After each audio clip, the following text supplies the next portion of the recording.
नमस्कार व्यूअर्स और मेरे प्यारे बच्चों। हम लोगों ने नीट 25 के लिए कई वीडियोस बनाए जिसमें हमने इंटरव्यूज लिया पेरेंट्स का, जो लोग बहुत नाराज थे एनटीए से पहले ही 2024 के रिजल्ट के बाद। उसके बाद हमने बच्चों के इंटरव्यूज भी लिए, हमने एग्जामिनेशन सेंटर्स की भी बात करी और हम सबसे पहले बंदे थे जिन्होंने 1 घंटे के अंदर अंदर वीडियो डाल दिया था इंटरव्यूज का। तो हम लोगों ने धरातल पे काम किया और कोशिश करी आपको सही इंफॉर्मेशन ला के दें। बहुत लोगों ने सराहाया भी और कोई लोगों ने क्रिटिसाइज भी किया कुछ। अब उस टाइम तक हमारे को सब सिचुएशन अच्छी लग रही थी क्योंकि बंदोबस्त अच्छा था, सब कुछ ठीक लग रहा था। पर कहीं ना कहीं फिर वही गाना याद आया, एक पुराना गाना है, फिर वही कहानी याद आई, फिर वही फसाना याद आया। मतलब 2024 वाला ही हाल हो गया वापस से नीट 25 का भी। कारण है अनप्रोफेशनलिज्म ऑफ एनटीए। देखिए 4 मई को पेपर हुआ, ठीक है। पेरेंट्स पहले ही नाराज थे, पेरेंट्स को कोई विश्वास नहीं था एनटीए पे, पर एनटीए ने काफी कोशिश करी, सुधारा, करी, पेपर को कठिन दिया जिससे कि पूरे नंबर ना आ सकें। अब 4 मई को जब पेपर हुआ तो उसमें कंट्रोवर्सीज आई, कई जगह लाइट चली गई, कई जगह बारिश हो गई और इस तरह का माहौल रहा। बच्चों ने लिटिगेशन फाइल कर दिया अगेंस्ट एनटीए, जो जनरली होता है सब टेस्टों में, सब एग्जाम्स में इंडिया के। जो हियरिंग्स हुई 16 मई को ही एमपी के हाईकोर्ट में, फिर 26 मई को ही और 29 मई को होनी थी। अभी उसका पता नहीं है, उसका एक्चुअली किसी न्यूज़पेपर में आउट नहीं हुआ जो हम आपसे शेयर कर सके। तो 3 हियरिंग्स ऑलरेडी हो चुकी है। पहले एमपी कोर्ट ने स्टे लगाया, फिर उसने स्टे हटा लिया, हमें फिर भी शांति थी, चलो स्टे हट गया है।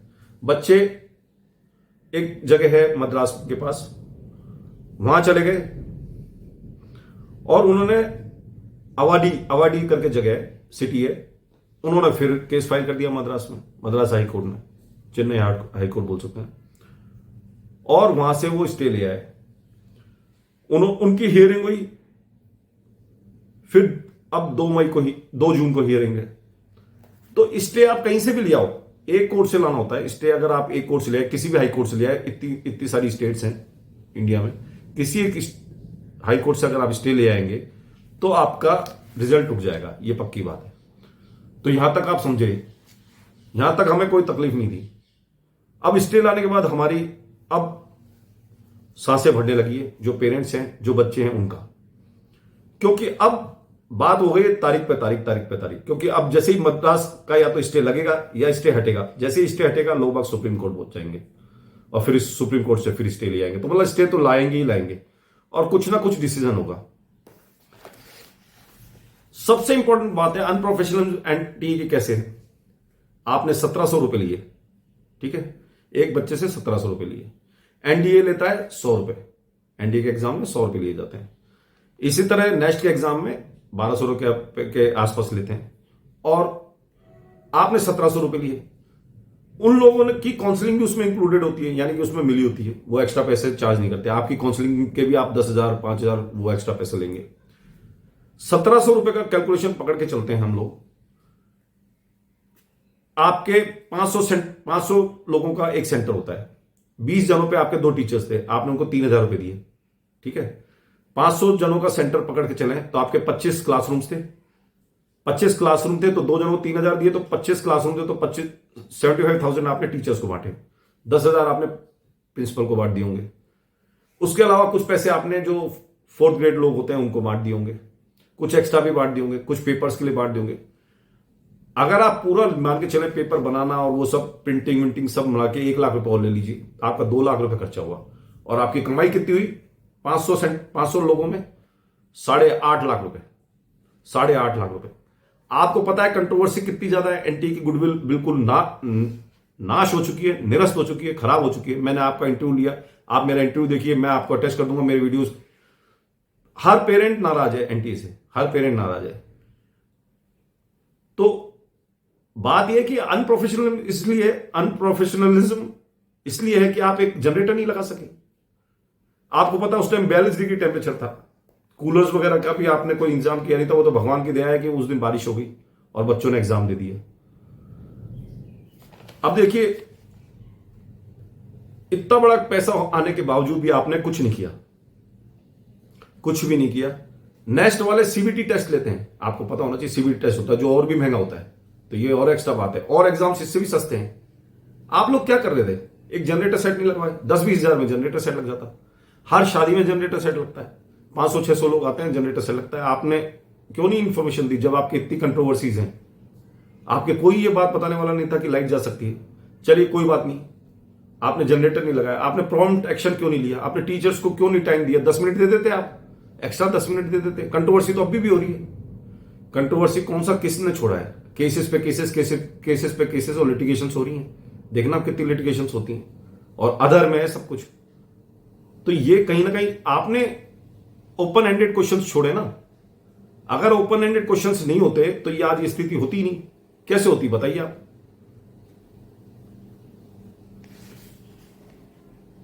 कुछ वो स्टैंडर्ड पेपर का आ नहीं सकता, वो पेपर कठिन था। आपने दूसरी बार पेपर लिया तो वो स्टैंडर्ड आएगा नहीं। आपके 10-12 क्वेश्चन तो हवा में उड़ गए फिजिक्स के। लोगों के जेई मेंस जैसा पेपर था। फिजिक्स और केमिस्ट्री और बायोलॉजी के जो पेपर थे उसमें कुछ लोगों का कहना कि बाहर से आया, इवन फिजिक्स में भी बाहर से आया। चलो बाहर से नहीं आया, कोई आपका ब्लूप्रिंट नहीं है कि किसमें से कितने क्वेश्चन आने चाहिए, फिल इन द ब्लैंक्स कितने आने चाहिए, एसर्शन रीजन कितने आने चाहिए, वो भी आपका ब्लूप्रिंट नहीं है। सबका ब्लूप्रिंट होता है हर एग्जाम का। जो बच्चे फेल हो जाते हैं वो दूसरा रास्ता ढूंढते हैं ऑब्वियसली, और उनको मौका मिल जाता है, और मौका मिलेगा ही। आप कुछ बच्चे उसमें मैं सबका इल्जाम नहीं लगाता, कुछ बच्चे उसमें अच्छे भी थे, कुछ बच्चे उसमें नालायक भी थे। अच्छे थे उनको भी सफर कर रहे हैं, नालायक है उनको चांस मिलेगा। तो किस तरह से मैनेज होगा? या तो पेपर वापस होगा या ग्रेस मार्क्स मिलेंगे। तो अल्टीमेटली फायदा तो हो गया ना लोगों को। कोर्ट ने खूब फटकारा है आपको। आपके सॉलिसिटर जनरल जब जवाब दिया तो कोर्ट ने खूब आपको कहा कि भाई आपने ध्यान क्यों नहीं दिया। हर हियरिंग पे आपको कुछ ना कुछ हिदायतें दी हैं। आप इतना बड़ा पेपर ले रहे हैं, 24 लाख बच्चों का पेपर ले रहे हैं, इकोनॉमी ऑफ स्केल है, कितना पैसा आपके पास आया होगा? 24 लाख मल्टीप्लाइड बाय आप 1700 करिए। आप जनरेटर वगैरह ये सुविधाएं नहीं दे पाए, एक अच्छा सेंटर नहीं दे पाए, लाइट वाला सेंटर दे देते। बारिशें अंदर आ गई तो बिल्कुल इसका मतलब बिल्कुल ही ऐसे सेंटर्स थे क्या बिल्कुल ही बर्बाद सेंटर्स जो बारिशें अंदर चली गई? अब उनको तो मौका चाहिए।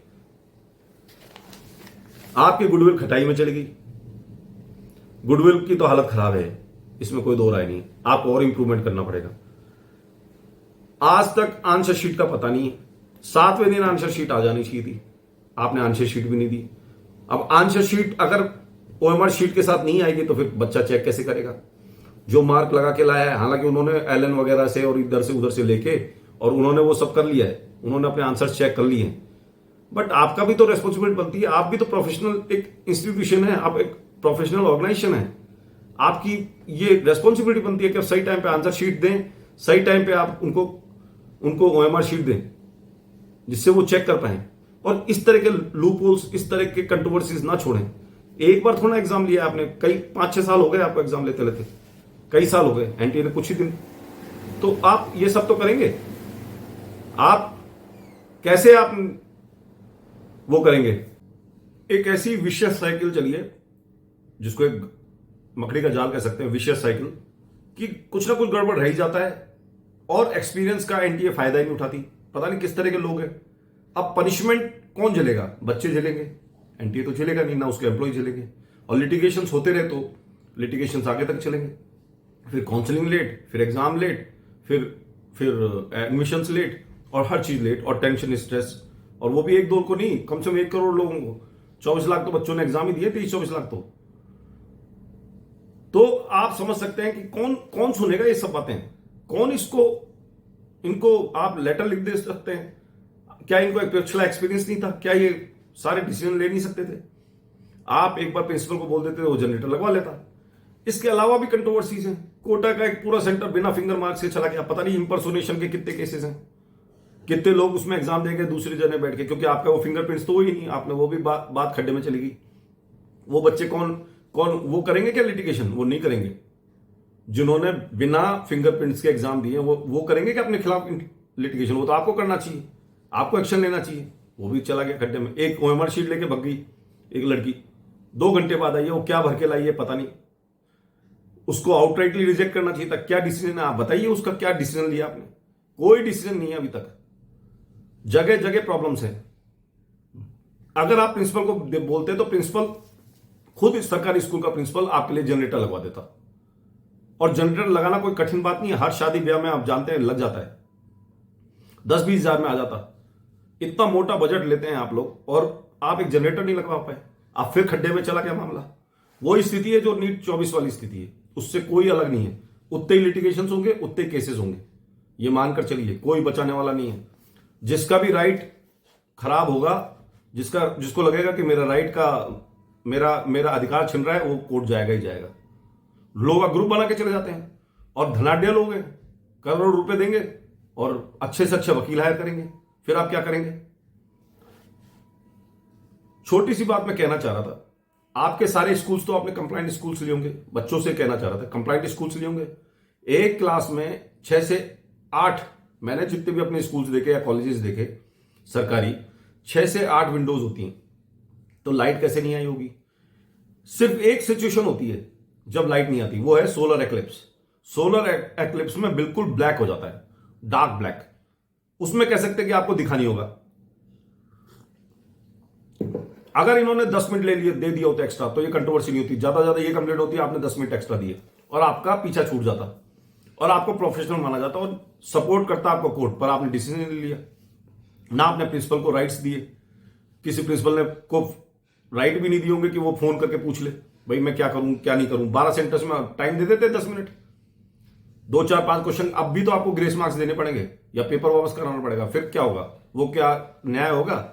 जो स्टैंडर्ड इस पेपर का है और जो पेपर आप अब बनाएंगे वो बराबर हो ही नहीं सकते। तो ये सब बातें कहीं ना कहीं अनप्रोफेशनलिज्म एनटीए के है ही है इस, और बड़ी बुरी हालत कही है।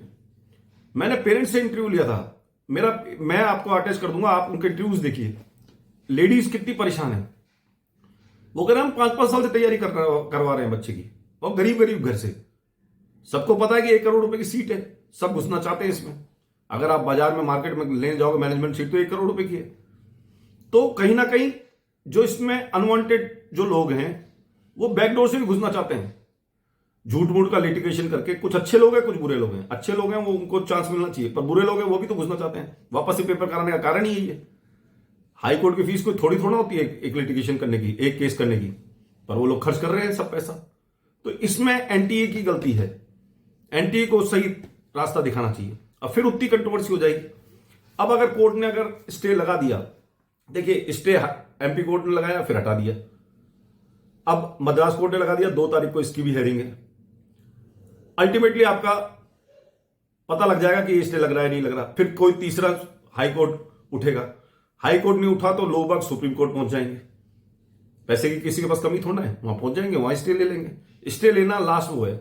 तो आपका अगर जल्दी डिसीजन नहीं हुआ तो आपका इसमें ये महीना तो गया, और वही स्थिति हो जाएगी जो नीट 24 की स्थिति है। तो ये 4-5 बातें, इनका जवाब तो दे। कोटा का वो सेंटर का क्या हुआ जिन्होंने फिंगरप्रिंट्स चेक ही नहीं हुए? उस लड़के का क्या हुआ जो 2 लेके शीट चली गई थी, 2 घंटे बाद आइए, क्या पता भर के लेके आइए। तो मतलब एक सीट आप समझ सकते कितनी इंपॉर्टेंट है। एक अच्छा बच्चा रह सकता है और एक बेकार बच्चा घुस सकता है। वो लड़की घुस सकती है, वो लड़की नीट में जा सकती है जिसकी कॉपी आपने ले ली, और एक अच्छा बच्चा रह जाएगा उसकी वजह से। क्या पता वो भर लाई हो, पास में बैठी हो और भर रही हो सारी। उसका अभी तक कोई जवाब नहीं है, मेरे को नहीं लगता कि उसका कोई जवाब भी मिलेगा। ये सब बातें हैं। और